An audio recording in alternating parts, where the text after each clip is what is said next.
ሰላም ጤና ይስጥልኝ ከኢትዮጵያ ዜና አገልግሎት የዕለቱን ዜና ይዘን ቀርበናል። በቅድሚያ ማርስተ ዜናዎቹን ለምርት ዘመኑ ወደ ሀገር ውስጥ ከ962000 ሜትሪክ ቶን በላይ ማዳበሪያ ተጓጉዟል። የልማት ግቦችን ስኬታማነት ለማረጋገጥ ዓለም አቀፍ ትብብርን ማጠናከር እንደሚገባ የፌዴሬሽን ምክር ቤት አፈ ጉባኤ አገኘው ተሻገር ገለጹ። ኢትዮጵያ ባለፉት ጥቂት ዓመታት ያከናወነቻቸው የልማት ተግባራት የበርካታ ሀገራትን ቀልብ እየሳበ ነው። ትግራይ ክልል የሚንቀሳቀሱ የፖለቲካ ፓርቲዎች ለሰላም ግንባታ ቅድሚያ ሊሰጡ እንደሚገባ በአዲስ አበባ የሚኖሩ የትግራይ ተወላጆች ገለጹ።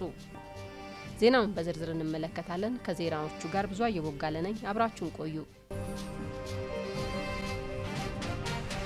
ለምርት ዘመኑ ወደ ሀገር ውስጥ ከ962000 ሜትሪክ ቶን በላይ ማዳበሪያ ተጓጉዟል። በ2017-18 የምርት ዘመን እስካሁን ከ962000 ሜትሪክ ቶን በላይ ማዳበሪያ ወደ ሀገር ውስጥ መጓጓዙን የኢትዮጵያ ማሪታይም ባለስልጣን አስታወቀ።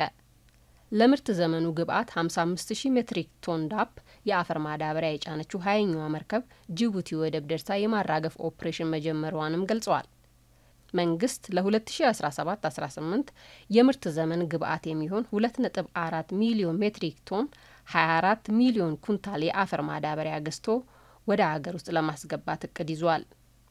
ከተያዘው እቅድ ውስጥ እስከ መጋቢት 28 ቀን 2017 ዓ.ም ከ1 ሚሊዮን ሜትሪክ ቶን በላይ ጅቡቲ ወደብ መድረሱንና ከዚህም ውስጥ ከ962740 ሜትሪክ ቶን በላይ ወደ ሀገር ውስጥ መጓጓዙን ባለስልጣኑ ገልጿል። 111378 ሜትሪክ ቶን ማዳበሪያ ጅቡቲ ወደብ ላይ እንደሚገኝም አመልክቷል። ወደ ሀገር ውስጥ የተጓጓዙት የማዳበሪያ አይነቶች ዩሪያና ዳፕ ናቸው። ማዳበሪያው በድንበር የደረቅ ጭነት ተሽከርካሪና በባቡር መጓጓዙን የባለስልጣኑ መረጃ ያመለክታል። የልማት ግቦችን ስኬታማነት ለማረጋገጥ ዓለም አቀፍ ትብብርን ማጠናከር እንደሚገባ የፌዴሬሽን ምክር ቤት አፈ ጉባኤ አገኘው ተሻገር ገለጹ።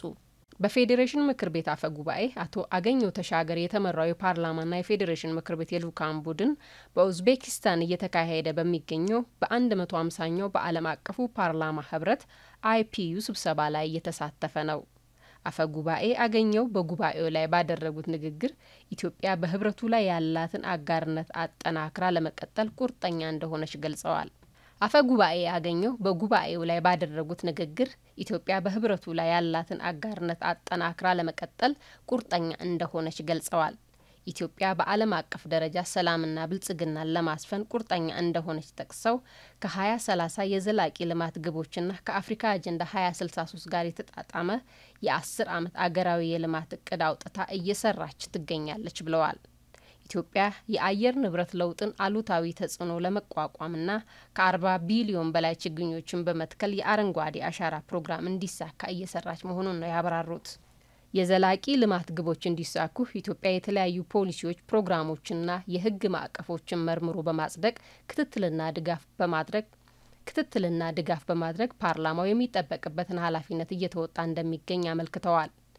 በተጨማሪም የፌዴሬሽን መንግስት ድጎማ በጀት ለክልሎች የተመጣጠነ እድገት በመመደብ ስልጣን የተሰጠው ለፌዴሬሽን ምክር ቤት መሆኑንና የክልሎች የመሰረተ ልማት ስርጭት ፍትሃዊነት እንዲረጋገጥ እየሰራ መሆኑን ተናግረዋል። ኢትዮጵያ ባለፉት ጥቂት ዓመታት ያከናወነቻቸው የልማት ተግባራት የበርካታ ሀገራትን ቀልብ እየሳበ ነው። ለዚህ አዲስ አበባ የአፍሪካ መዲናና የዓለም አቀፍ ተቋማት መቀመጫነቷን በሚመጥን መልኩ ልማቷ እየተፋጠነ መምጣቱን በዋቢነትም ይጠቀሳል። የፓን አፍሪካ ወጣት አመራሮች ጉባኤ ለመሳተፍ አዲስ አበባ የተገኙት የማሊ፣ የጋምቢያ፣ የብሩንዲ ወጣቶች ስፖርትና ባህል ሚኒስትሮች ይህንኑ ነው የሚመሰክሩት። ኢትዮጵያ ሁሉንም ያሳተፈ የልማት ስራ ማከናወኗ ውጤታማ አድርጓታል። ብዙሃኑን ያሳተፈ የልማት እንቅስቃሴ ውጤቱ ያማረ እንደሚሆን ከኢትዮጵያ ልምድ መውሰድ እንደሚቻልም ነው ያነሱት። የጋምቢያ ወጣቶችና ስፖርት ሚኒስቴር ባሪ ባዴ ከ10 ዓመት በፊት በሚያውቋት አዲስ አበባ ፈጣን ለውጥ መደነቃቸውን ይገልጻሉ። አገራቸውን ጨምሮ ሌሎች የአፍሪካ ሀገራት ከአዲስ አበባ ልማት የእውቀትና የቴክኖሎጂ ልምድ መውሰድ ፍላጎት እንዳላቸውም ተናግረዋል። የብሩንዲ የምስራቅ አፍሪካ ማህበረሰብ ጉዳዮች ወጣት ስፖርትና ባህል ሚኒስቴር ገርቫይስ አምፕ አባይሆ የአገራቸውን ወጣቶች ወደ አዲስ አበባ አምጥተው የማስጎብኘት ፍላጎት እንዳላቸው ነው የገለጹት።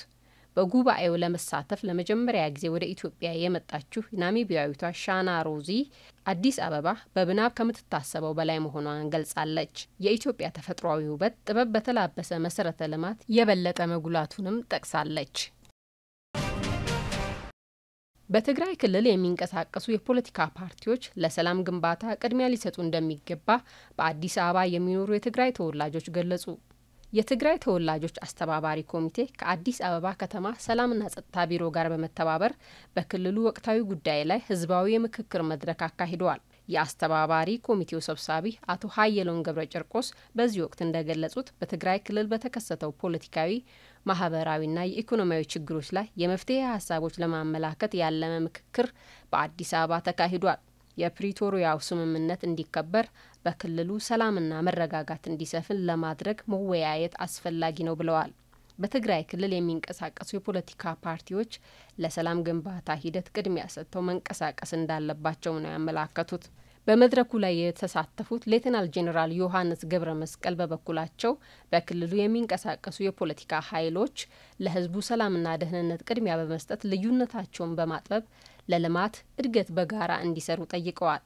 ከውይይቱ ተሳታፊዎች መካከል የአዲስ አበባ ነዋሪ የክልሉ ተወላጅ ጎይቶም ወልደ ማርያም በበኩሉ የፕሪቶሪያው ስምምነት ለትግራይ ክልል ትልቅ የሰላም ተስፋ ይዞ መምጣቱን አስታውሶ በአሁኑ ወቅት ግን ስምምነቱን የማይደግፉ ኃይሎች በሚያደርጉት እንቅስቃሴ ህዝቡ በስጋት ውስጥ እንዲኖር እያደረጉ መሆኑን ገልጿል። ሌላው የክልሉ ተወላጅ ማህደር ተስፋ ኪሮስ በበኩሉ ህዝቡ ያገኘውን ሰላም እንደሚያጣው በማሰብ ስጋት ውስጥ መሆኑን ነው የገለጸው። ዜናው አበቃ። ሰላም ቆዩን።